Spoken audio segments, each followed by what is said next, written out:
Welcome to Kiki's Talk Buffet. Let's talk it out. You know how you sometimes spend ages tweaking your profile pic? Maybe for LinkedIn, Right. trying to get that perfect vibe? Oh, absolutely. Or obsessing over a YouTube intro. We all do it. Right. Trying to nail that online first impression. But what about face-to-face? Those first few seconds offline, they're just as critical, maybe even more so. Totally make or break. You've got, what, like 10 seconds? If that. And that's exactly what we're digging into today. Yeah. We're looking at this book, 10 Strick. It translates from Chinese as 10 seconds to make yourself extraordinary. The author's Little Andy. So think of this as a guide, really, on how to connect effectively. Not about luck, but actually understanding how human connection works. Exactly. And for you, our listener, someone who wants to get the core ideas quickly, this isn't just surface level stuff. No, definitely not. We're pulling out the key strategies, those real aha moments that can genuinely change how people see you. No fluff. Our mission, let's say, is to figure out how to make those first 10 seconds count. How do you come across as, well, interesting, confident, someone worth talking to? Because the book argues pretty convincingly, I think, that successful people aren't always the smartest or most educated. Right. They just really get interpersonal skills. They know how to connect. Okay, let's jump in. The book kicks off by emphasizing just how powerful that first impression is, like before you even open your mouth. It's like this silent introduction, isn't it? Yeah, a personal letter everyone sees instantly. And the author mentions her friend, Rob Grossman, a caricaturist. This part's fascinating. Oh, yeah? He apparently had this knack for just looking at someone and, boom, capturing their whole essence, not just looks, but their character. Like who? Well, the examples given are like Madonna's arrogance, Newt Gingrich's imperiousness, I think it was, Reagan's charm, Nixon's shiftiness, FDR's pride. Wow. So these traits, they somehow just show. Seemingly, yeah. They Yeah. manifest externally, at least to a keen eye like his. So why do these impressions stick so hard? That's the million-dollar question, right? Well, the book suggests it's our modern world. It's fast, there's information overload, our brains take shortcuts. Survival mechanism. Kind of. That first snapshot of you becomes the default image, and changing it later, that takes real effort. And the stats back this up, apparently. Something like 80%. Yeah, 80% of that first impression comes down to how you look and carry yourself before a single word is spoken. That reminds me of your stories about living abroad, working where you didn't speak the language fluently. Oh, definitely. You rely so much on nonverbal cues, and honestly, people often got a pretty accurate read just from that. It's universal then. And it hits us emotionally first, right? The gut reaction. Exactly. Emotion first, then the rational brain tries to catch up and make sense of it. That initial feeling you create, that's the foundation. So this extraordinary person the book talks about, what do they look like in those first seconds? It paints a pretty clear picture. Good posture is key. Head high, chest out, confident smile, direct eye contact. The fundamentals. Those are the building blocks, yeah, for that strong visual impact. All right, so how do we actually do that? How do we look extraordinary?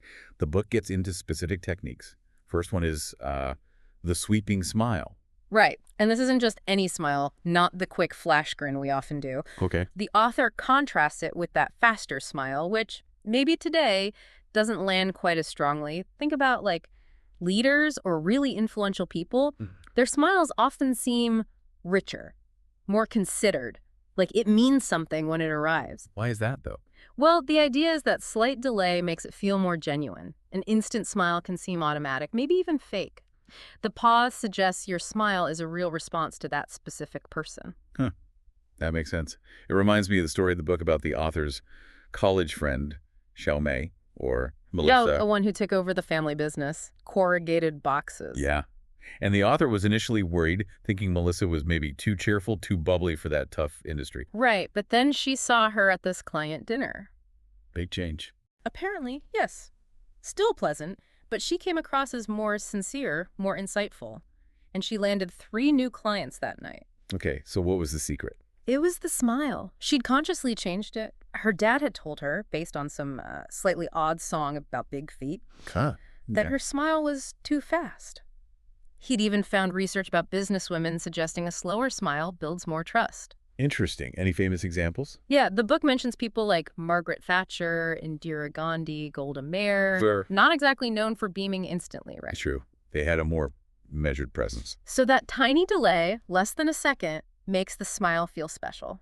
An acknowledgement just for that person. Okay, so break it down. How do you actually do the sweeping smile? Right. So you make eye contact, but don't smile immediately. Hold back for just a beat. Let yourself sort of register their face. Okay. Then you let loose a big, warm, genuine smile. Crucially, one that reaches your eyes. The book uses this image of being drawn into a warm current. Makes it feel sincere, exclusive. Exactly. Okay, cool. What's next? The next technique is, I find this one really interesting, candy eyes. Candy eyes. Like Nah. sticky. Sort of. It's about the power of eye contact. How our eyes communicate so much, trigger emotions. Right. But we always hear maintain eye contact.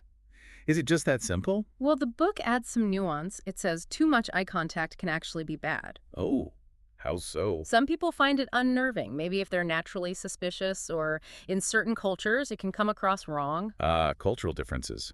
Like the anecdote about the Haitian helper, Zola. Exactly. And the Siamese cat, Louis. Zola felt its stare was almost supernatural, seeing into her soul. Successful communicators are usually aware of these cultural nuances. Sure. But say in American culture, strong eye contact is generally seen as positive, right? Especially in business, not just romantically. Oh, definitely. It signals confidence, engagement. There was that Boston study. The one about counting blinks. Yeah. Participants told to count the other person's blinks naturally made more eye contact, and they were rated more favorably afterwards. Even though the other person didn't know why they were being looked at more. Right. It seems just the act of focusing more intently, even subconsciously tracking blinks, signals greater engagement from our side, which gets picked up positively. I had this experience once at a seminar. This woman stared at me intensely the whole time I was speaking. Rapt attention, you thought? Totally. I was like, wow, she's really into this. Turns out she had a hearing impairment and was lip reading. But even so. Even so, the feeling of that sustained eye contact was incredibly powerful.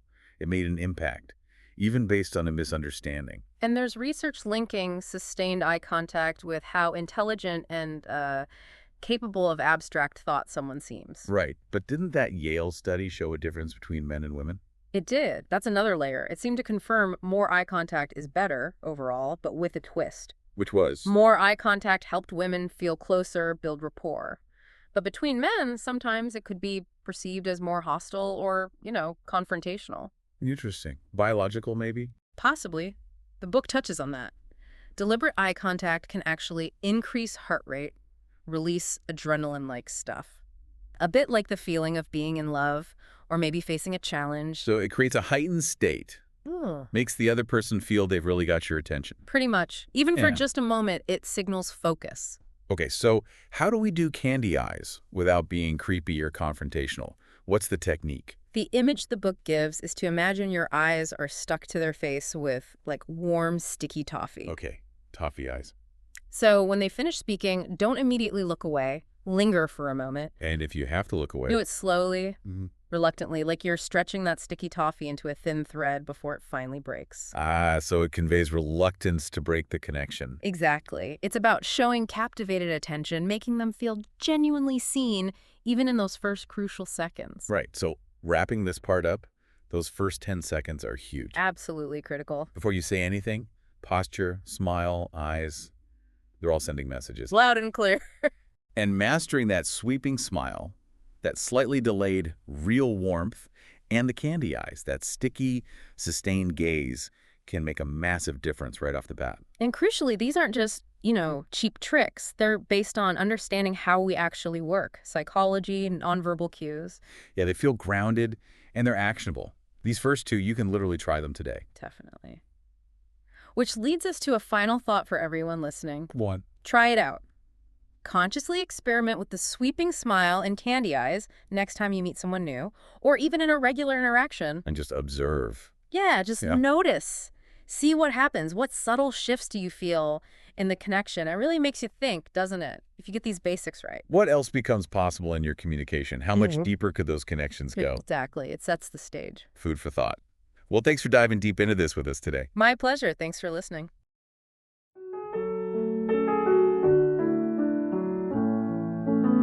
Every topic's got a taste, so like, share, and subscribe now. Your next plate's coming soon.